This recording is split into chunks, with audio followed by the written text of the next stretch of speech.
Hello and welcome to Frontrunner Motorsport, and it's time for another look back at last weekend's Motorsport.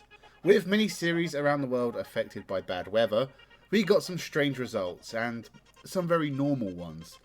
But we have plenty of action to look back at, which includes IndyCar and Indy NXT from Mid-Ohio, NASCAR from Chicago, Formula 2 and 3 from Silverstone, DTM from the Norris Ring, European Le Mans from Imola, V8 Supercars from Townsville, World Rallycross from Sweden, TCR Europe from Spa, and Eurocup 3 from Paul Ricard. We have already discussed the amazing events of the British Grand Prix in this video, so check that out as well. Subscribe to the channel and let's jump into the video.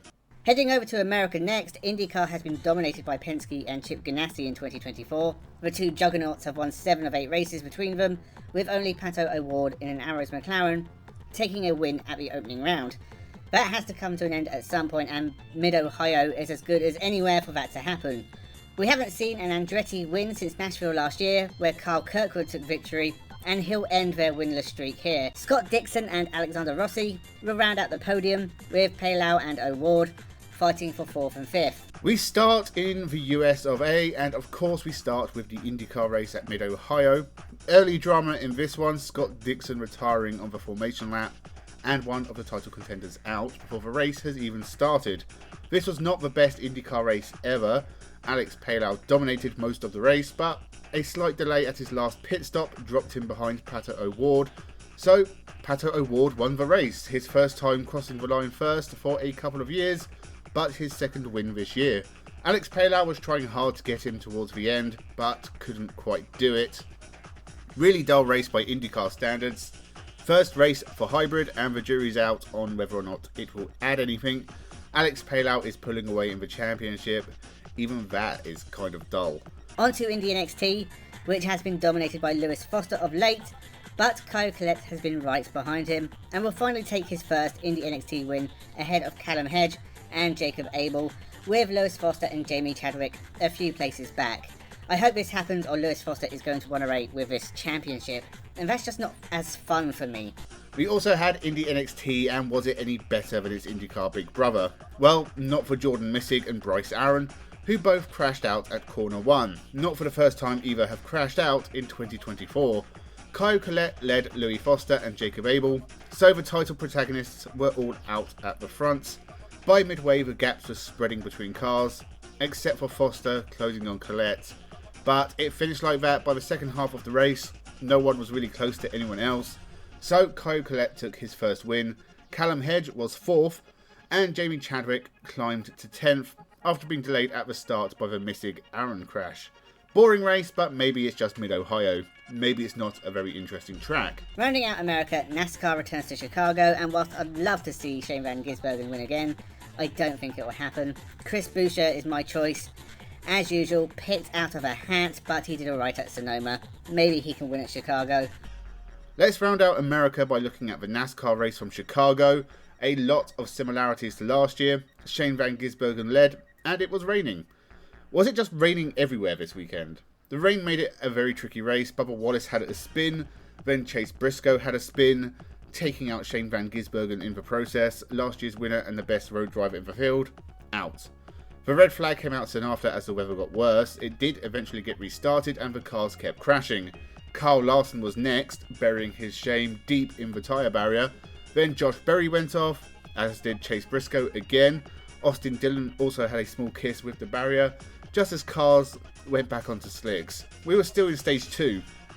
Joey Hand won stage 2 and led into stage 3. Josh Berry crashed again.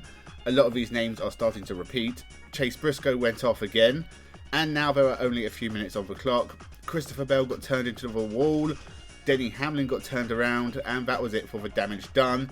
Alex Bowman took his first win of 2024, his first win for 2 years. Shane Van Gisbergen will be disappointed, but he did take his third Xfinity Series win of the year, all on racetracks and not ovals, where he has had mixed results. It's a shame NASCAR doesn't have a better mix of race circuits and ovals, because this was a lot of fun, and 400 ovals a year is just too many. Enzo Fittipaldi in the sprint race and Victor Martins in the feature. This has been an awful year for the Frenchman, but he is a class talent, and I think slowly his season will turn around.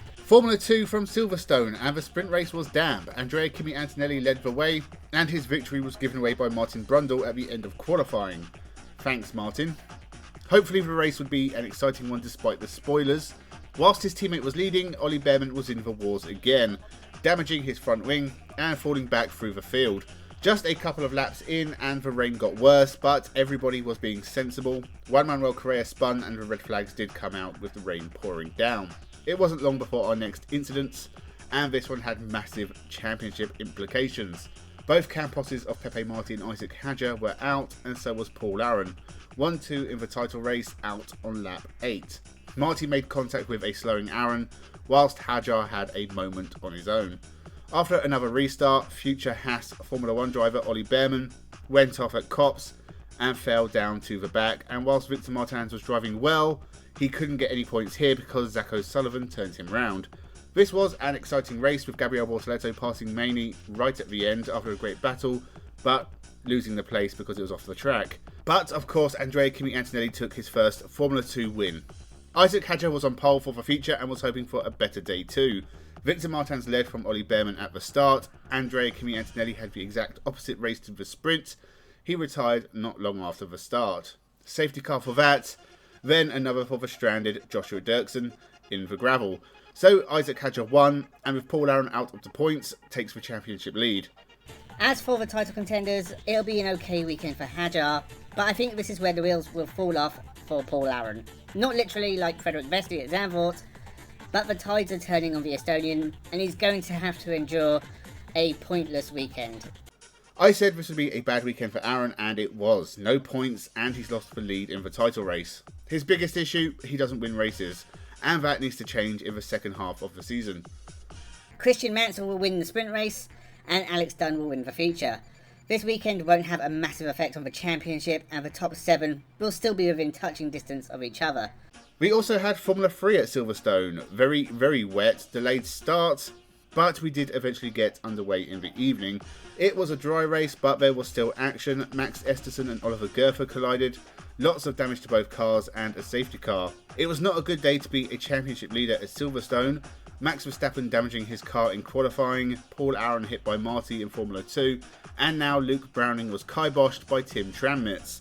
All of those incidents also involved a Red Bull liveried car. Coincidence? And then Alex Dunn and Charlie Wirtz made contact on a straight bit, somehow.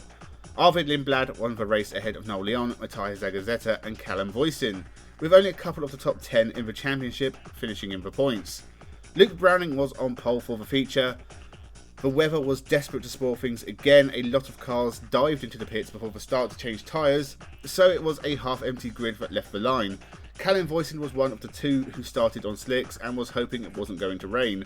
His progress was halted by Kean Shields, who spun, and rather unnecessarily, the safety car was brought out. Callum Voisin took the lead and pulled a 10-second gap in just a couple of laps. The pack of slick runners catching the wet runners meant a very bunched up field, which ended in chaos, with Sophia Florsch taking out the race at high speed. Not her fault, it looked like Alex Dunn launched himself into the air after running wide and nudged Dino Bogdanovic into Flörsch. A very messy incident indeed. And then the rain came down again. Then Alex Dunn got taken out for his sins, contact with Joshua Defeck, and let's be clear, if you're seeing a Campos get taken out in someone else's crash, it's probably Sebastian Montoya. Then the track dried, Voisin went from 1st to 20th, then back to the front again. He took the flag, but a 10-second penalty dropped him to 3rd.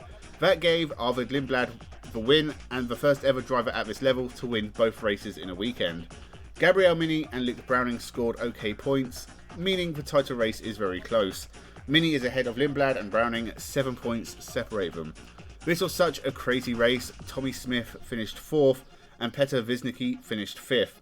Very strange weekend for Formula 3, but it was good fun. DTM at the Norris Ring. We'll see at least one crash at the infamous hairpin, and that may involve champion Thomas Preining. The wins will go to Mirko Bortolotti and Lucas Aura, with the Italian taking a lead in the championship. DTM from the wonderful Norris Ring circuit in Germany. Sadly, race 1 was a little dull.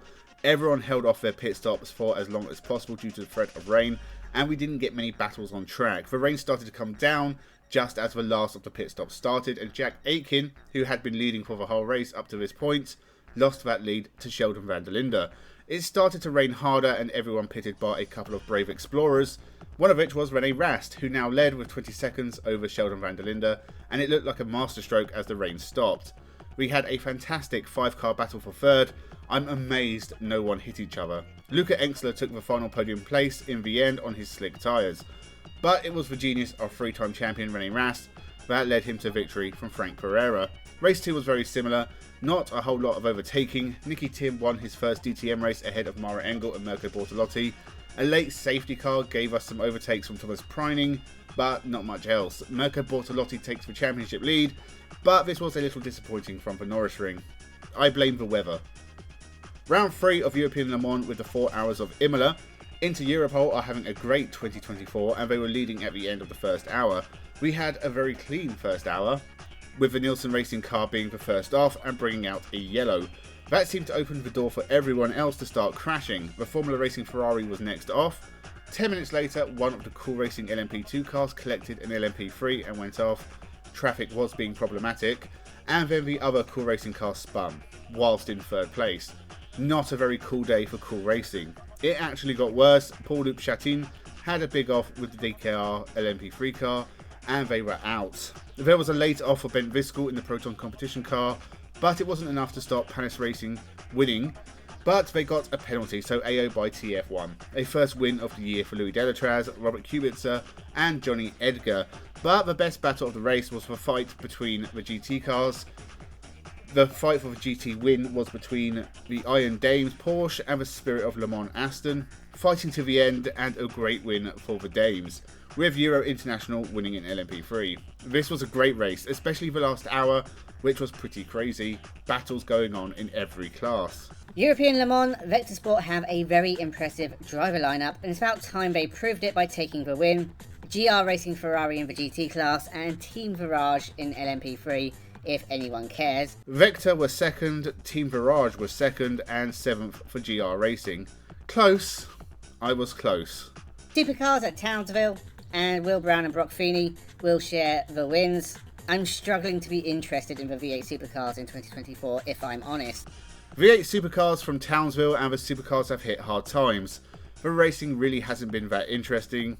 So was this going to be Brock Feeney versus Will Brown again? Well, Brown only qualified 13th, so he had work to do. This was a battle between Cam Waters and Chaz Mostert instead. Mostert passed Waters after the first pit stop with a little contact, but Cam Waters got back past when Mostert's tyres went off, and we suddenly had several cars close up front, fighting for the lead. Mostert retook the lead after the second pit stops, with Waters on the freshest tyres, but with work to do. The race got exciting with 15 left. We had Mostert, Randall and Waters at the front, with Will Brown climbing up to 4th. Behind them, a flying Matt Payne was catching Feeney, with LeBrock and Will Davison also involved, and even in Australia the threat of rain was hanging overhead. And then the heavens opened a little bit. Cam Waters took the lead with 7 left. Will Brown, though, got onto the podium for drive of the day, but Cam Waters was the winner. Now on to race 2, and Will Brown's luck ran out and he was turned into the wall. That put the ball in Feeney's court, but he lacked the outright pace of those at the front and was stuck in the midfield.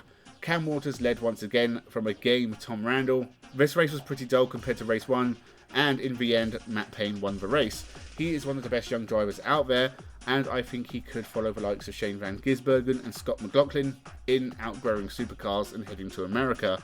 As for the championship, average weekend for Feeney, but Will Brown finishing last in race 2 means it was probably a net gain.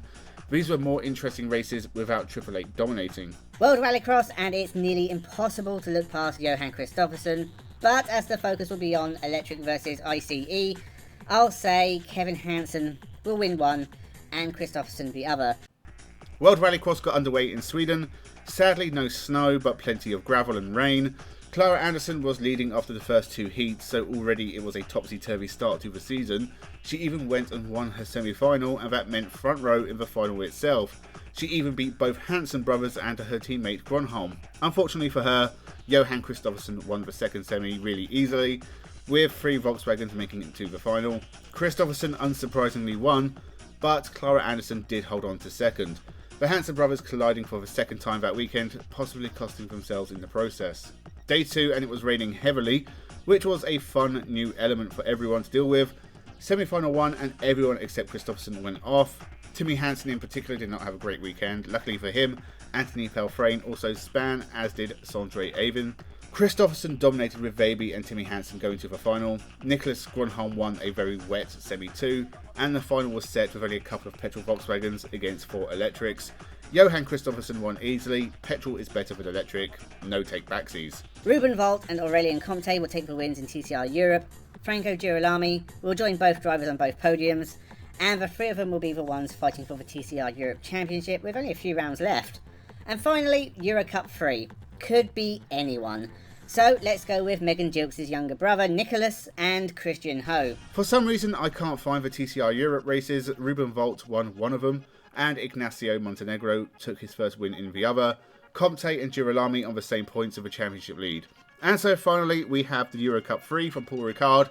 The youngsters near the bottom of the single-seater ladder, fighting to make their way to the top by clawing and scraping at their rivals around them. Christian Ho was on pole for race 1, but he got mobbed by MP cars. Bruno Delpino pulled a big lead, whilst teammate Jose Segura fought with Christian Ho, but the race was not exceedingly exciting. Ho got past, but couldn't catch Delpino, who now leads the championship. Race 2 was not any more interesting, but Christian Ho won, so at least I got something right this weekend. Boring races and an interesting artistic choice to film the races using cameras from the 1970s. So that was all the action from the past weekend. Let me know in the comments what was your race of the weekend. Surprisingly, I'm going to go for NASCAR. The wet streets of Chicago provided a fun and manic race, even if it was shorter than planned. Or maybe because. The Formula 3 feature race was also interesting, but a lot of the racing was pretty mid this weekend. Next weekend we finally get a break from Formula 1, but instead we have IndyCar and IndyXT from Iowa, NASCAR from Pocono, some of the IMSA from Canada, World Endurance from Brazil, Extreme E from Scotland. Remember that, Extreme E is coming back after 6 months off. Formula Regional Europe from Mugello, GB3 and Euro Cup 3 from Zandvoort, British GT from Snetterton, and TCR UK from Croft. A lot of motorsport. I'm extremely looking forward to the World Endurance as always, and maybe even Extreme E. Predictions video Friday, so subscribe so you don't miss that or any of the other motorsport content incoming really soon. Thank you very much for watching, and have a good one.